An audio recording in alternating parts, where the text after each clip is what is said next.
Alright, y'all better grab your popcorn because Carlos King just did what the internet swore he would never do.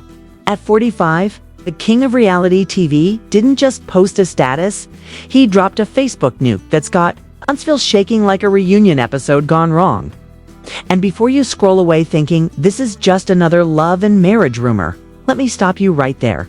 Nope, this time, the tea isn't whispered in a confessional, it's spilled straight from Carlos himself, in broad daylight for the entire world to see. So here's the question everyone's asking. Why now? Why would Carlos Mr. Keep It Classy behind the scenes suddenly pull up with digital evidence? Screenshots and a caption that basically screams, "I warned you." Did Marsau and LaTisha finally push him too far? Or is this Carlos's next level marketing genius at work, turning Facebook drama into primetime ratings? Either way, this is not your average messy breakup post. This is a public execution with likes, comments, and shares. And if what I'm hearing is true, the so-called power couple of Huntsville might be watching their empire crumble one emoji reaction at a time. Stay right here because what Carlos posted isn't just proof. It's payback. It all began with one late-night Facebook Live that nobody saw coming. And everybody has been talking about since. Carlos King, the man who built Love and Marriage into a reality TV empire, appeared on screen looking calm but with that quiet kind of fury that tells you he is about to say something that will set the internet on fire. No flashy background, no promo lighting, just Carlos in his signature black shirt, sitting in front of a dimly lit backdrop with a single folder in his hand. The caption under the live read, "Sometimes silence protects the wrong people." Within minutes, the comments were exploding. Thousands joined in, hungry for whatever truth he was about to spill. People typed in all caps, asking if he was talking about Marsau and LaTisha. Others begged him to spill everything once and for all. Then he looked straight into the camera and said, "I have stayed quiet out of respect, but respect has limits." That was the spark. For months, rumors had swirled around the Scotts. Fans noticed strange gaps in storylines, moments that felt too edited, and tension between them and production that couldn't be ignored. It was the kind of behind-the-scenes mess everyone speculated about, but no one had ever confirmed. Until now. Carlos opened that folder and said, "These are receipts." He started reading what he called verified emails between Marsau, LaTisha, and the production team. The messages showed that Marsau allegedly refused to shoot scenes unless he could review them first. He wanted control over his narrative, claiming the editing made him look like the bad guy. LaTisha reportedly complained that the show was damaging her image and that certain scenes made her look naive. The requests were bold, the tone in the emails even bolder, almost as if they were talking to interns, not producers.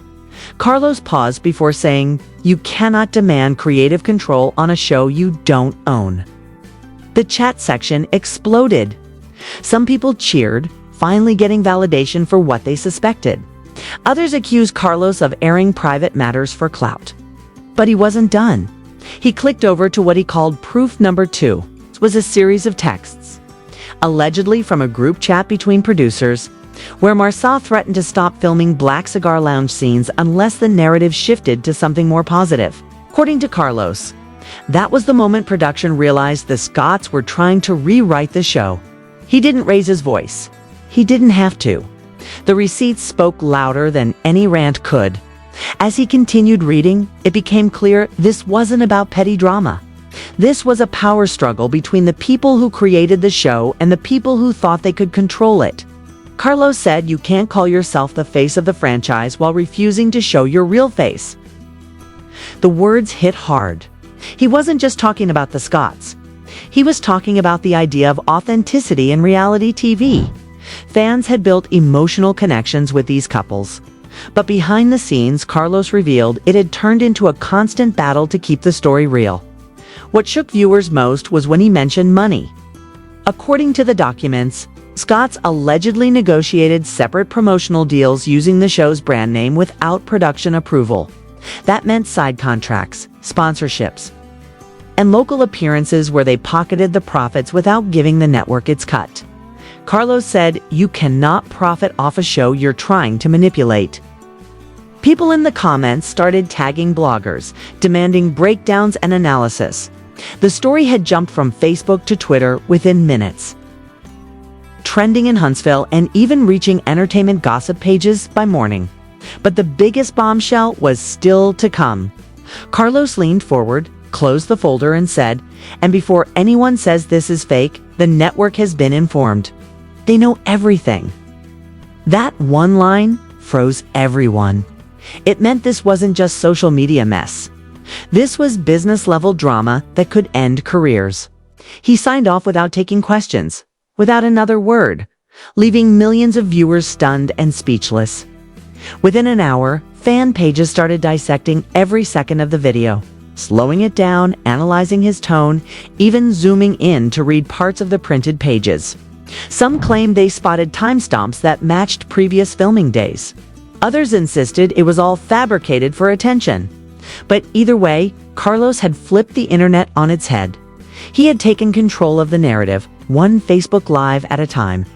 And now the only question left hanging in the air was how Marsau and LaTisha would respond to the storm he just unleashed.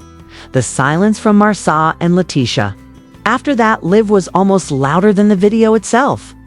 And for the first 24 hours, it felt like the entire internet was waiting for a clapback that never came. But then something strange started happening on social media, because instead of addressing Carlos directly, both of them began posting carefully chosen quotes and cryptic captions that sent fans into detective mode. LaTisha uploaded a selfie with the words, "When you know your truth, you don't owe anyone an explanation," written across the screen, and Marsau followed, with a shot of himself standing outside Black Cigar Lounge wearing sunglasses and captioning it, "Real ones build while others gossip." It was subtle but calculated, and it set off a digital wildfire. Bloggers began picking apart every word, while fans argued in comment sections over whether the couple were innocent victims of manipulation or skilled players finally exposed. Meanwhile, Carlos stayed quiet after his Live, as if letting the storm speak for itself. But leaks kept coming. Anonymous insiders started sending supposed screenshots to gossip pages, showing financial inconsistencies linked to the couple's businesses. One claimed that a vendor for an event sponsored by Black Cigar Lounge never received full payment, even though the appearance was allegedly filmed for a future episode. Another claimed that production crews were repeatedly delayed because Marsau refused to allow filming without new contracts guaranteeing creative approval. The deeper these stories went, the messier it got, and viewers who once defended the Scotts started second-guessing everything they had seen on screen. People began noticing that certain scenes from past seasons suddenly made sense in hindsight. That awkward moment when Marsau snapped during a discussion about trust now looked less like editing and more like a man losing control of his narrative. The revelation that Carlos had informed the network sparked rumors that executives at OWN were reviewing contracts and considering legal action. Any financial misconduct was confirmed. Entertainment blogs picked it up in headlines, screamed about an internal investigation and a potential breach of agreement. Even though nothing was confirmed, that implication alone was enough to cause chaos. Meanwhile, Carlos's Facebook Live had been shared more than 50,000 times, and clips of his calm voice reading those emails had gone viral on TikTok with captions like, "This is how you expose fake reality stars." Scott's silence started to look less like class and more like damage control. Behind the scenes, according to one insider, producers were scrambling to re-edit upcoming episodes to minimize the couple's presence until the situation was clarified. Crew members were allegedly warned not to discuss the issue publicly, but whispers leaked out anyway. Some said the mood on set was tense, with other cast members walking on eggshells, afraid of saying the wrong thing and getting caught in the crossfire. Melody Holt reportedly kept her distance. At the same time, fan forums filled with theories that Carlos had been sitting on these receipts for months, waiting for the perfect moment to strike after repeated clashes with Marsau over control. Others thought it was strategic timing meant to boost ratings before the new season. Whatever the motive, the effect was nuclear.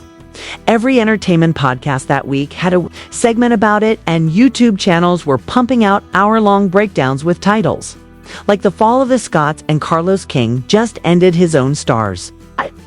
Scott's brand partnerships began quietly disappearing. A boutique that LaTisha often promoted on Instagram archived their collaboration. Posts, and one Huntsville restaurant that had hosted their watch parties issued a vague statement about maintaining a neutral stance. Their fan support started to fracture, with some claiming Carlos had orchestrated a smear campaign, while others insisted the couple's arrogance had finally caught up with them. Then, late one night, another leak hit the blogs, supposedly. An audio clip of a phone call between Marsau and someone labeled as producer A. The voices were muffled, but you could clearly hear someone saying, "You need to show me the footage before it airs." That clip alone reignited the controversy and pushed the narrative even further. It was now bigger than a feud. It had become a question of credibility for everyone involved. As the weekend rolled around, rumors of legal notices began spreading, and speculation that OWN might suspend filming surfaced, though no official statement came out. By the time the third day rolled around, the story had grown far beyond Huntsville and was now dominating entertainment pages across the country, with every outlet spinning its own version of what had happened between Carlos King and the Scotts. The couple finally broke their silence, but not in the way anyone expected. Instead of going live or releasing a statement through a publicist, they dropped a sleekly produced video titled "Setting the Record Straight." It opened with dramatic music and slow-motion shots of them walking through their lounge, hand in hand, as if to remind everyone that despite the chaos, they were still a united front. Marsau sat forward in a leather chair while LaTisha clasped his hand and said calmly that they were victims of a one-sided narrative created to distract from the truth. She claimed that Carlos had been planning this exposure for months, and that certain receipts were taken out of context or completely fabricated. Marsau then added that the emails Carlos read were not demands but professional requests made after repeated concerns about how their family was portrayed. They framed themselves as hardworking business owners who had become collateral damage in a producer's hunger for control. The internet reacted instantly. Some fans cheered and flooded the comments with hearts, saying they believed them and that Carlos had gone too far. Others weren't convinced, pointing out inconsistencies between their statements and what Carlos had shown during his live. Within hours, Carlos posted again, this time not with another video but with a short, cryptic message that simply said, "Truth does not fear investigation." That one line reignited the storm and gossip. Pages began claiming that OWN had quietly launched a third-party review of the production logs to verify what was real. Reporters said that even the network executives were shocked at how public the feud had become. Behind closed doors, it was rumored that meetings turned heated as Carlos defended his right to protect the integrity of the show, while others warned that alienating longtime cast members could damage the brand. But while the boardrooms argued the viewers were glued to their screens, ratings for old episodes suddenly skyrocketed as people rewatched key moments, searching for signs of hidden tension. Every glance, every awkward silence became evidence in the court of public opinion. The Scotts, meanwhile, started leaning into their new role as underdogs. They appeared at a local charity event, smiling for cameras and talking about resilience and family. Their PR team began leaking stories about a possible spin-off focusing on entrepreneurship and transparency in reality TV. Some claimed they were already in talks with a streaming platform to produce it independently, without Carlos's oversight. If that were true, it meant the Scotts weren't retreating, they were regrouping and planning a comeback that could challenge Carlos's entire empire. Insiders whispered that this was exactly what Carlos expected. A source close to him reportedly said he knew exposing them might push them to build something new, but he wanted to make sure the public knew the truth first. Whether that was genius strategy or reckless ego, nobody could decide. As the feud dragged into its second week, the situation reached almost cinematic levels of drama. A fake account claiming to be an anonymous crew member posted alleged behind-the-scenes photos showing the Scotts arguing with producers. Some were quickly debunked, but the damage was done because every new rumor blurred the line between truth and spectacle. The entire thing started to feel less like a scandal and more like a storyline that had escaped the screen. Fans joked that Carlos had created his own reality show within reality TV itself. Then came the biggest twist yet, when a verified entertainment journalist revealed that the network was considering rebranding the upcoming season around this controversy.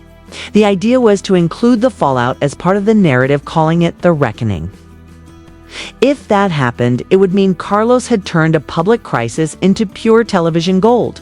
Whether by accident or intention, he had managed to dominate every conversation in entertainment media for weeks.